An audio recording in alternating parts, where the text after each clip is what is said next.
Hello, folks. C.W. Johnson Jr. here. Let me get this out of the way. And this is what I have been reading, watching, listening to the past 2 weeks. Of course, I was out because of Christmas. On my Christmas vacation up to Mount Magazine, I was able to get 12 straight hours of sleep my first night off. That felt nice. I did some hiking, hiked to the highest point. Let me fix my collar here. Hiked to the highest point in Arkansas, which was like 2,700 feet. A lot higher than the other highest point in the state I've been to, which was Louisiana, Mount Driscoll, which was about 500 feet or so. So that was fun doing all those hiking. I have pictures on my Instagram, link below, to see some of the beautiful sights there and God's creation I was able to enjoy during the celebration of our Savior's birth. So, what I've been listening to? Well, in compliment reading Pearl Harbor Christmas by Stanley Weintraub, I listened to Pearl Harbor Christmas, A World at War by Stanley Weintraub, read by Malcolm Hill Gardner. A lot of information, interesting information in the book. I do feel like he skipped around a lot and he sped through a lot of stuff. Kind of information overload and not a lot of context. So I felt like he was just sort of writing a book about Christmas at wartime because that's what he does. And he just threw a lot of information out there at the reader. And it was a lot to overcome, a lot to take in at once, and a lot of very sporadic. I've been reading Play Like a Girl, how a school, Play Like a Girl, how a soccer school in Kenya's slums started a revolution by Ellie Rossesser.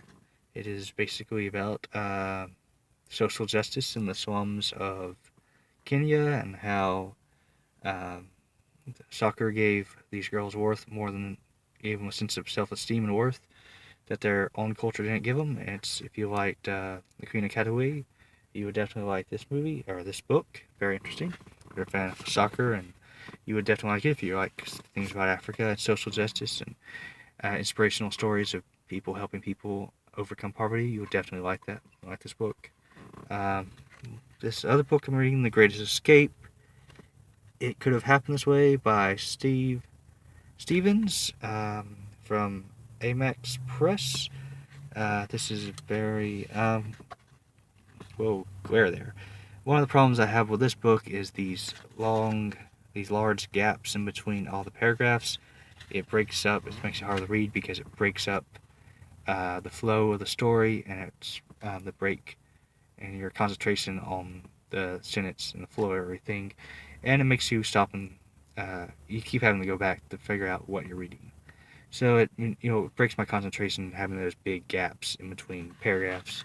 So that's the problem with a lot of self-publishing, hole-in-the-wall publishing companies, is things like that, because it feels like it's a college paper.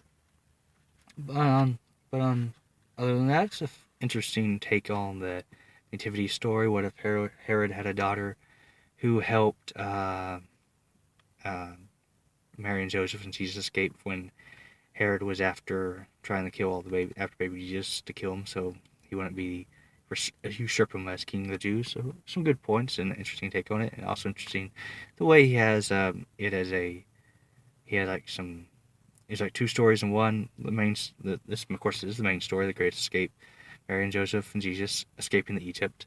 But the way it's told is a youth group at a church in Louisiana is trying to figure out a different kind of nativity play, Christmas play they can do, and they came up with a story. So it's a story within a story, which is really neat, and it keeps it from being heresy or any of those adding to the scripture type books. For Christmas, I got a signed copy of Brian Kilmeade and Don Yeager's Andrew Jackson and the Miracle at New Orleans, The Battle That Shaped America's Destiny, from another publishing company by now. I believe it is Stinwell Publishing, which is a imprint of Penguin Random House. It's a very fun, neat book about one of the greatest battles in America's history, one of our finest hours, and definitely deserves to be a movie. It definitely focuses on Andrew Jackson, and really exciting book. A lot of neat information in it. Watching, I went to see The Greatest Showman last weekend. Very creative and entertaining film. Definitely romanticized. Definitely some historically inaccuracies into it, but I enjoyed it. One of the more visually appealing, and definitely had a good sense of visual storytelling and creativity that I've not seen in any films in quite a while. And of course, I liked the fact that it was a musical. Went with my family to see Sori Tuabatsi, the guy who does the violin show up in Branson. He gave us a report, so I went with my family to see him at the Strand Theater.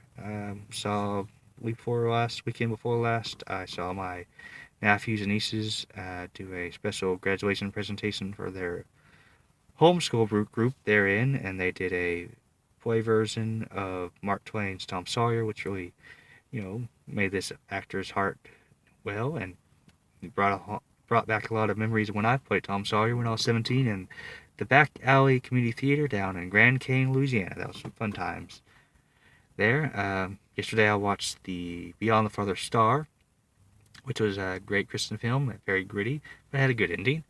And it's one of those films where if critics of Christian movies are not convinced that there are good Christian movies out there, nothing will be. So kudos to the creators of that film. I know they had a hard time finding distribution for it, and that reminds me again, for all you critics of Christian film out there, it's really hard to find distribution for Christian films, and there's some really good ones made out there. So support the good ones, so distribution companies will distribute them.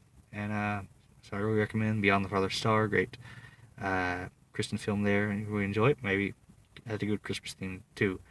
So that's what I'm doing. I've been watching lately. I also read a lot of Christmas books, Christmas children history books over the holiday season. As you can see in my video, I'll post below, and I posted on Christmas, but I'll post a link below about Christmas history books for children.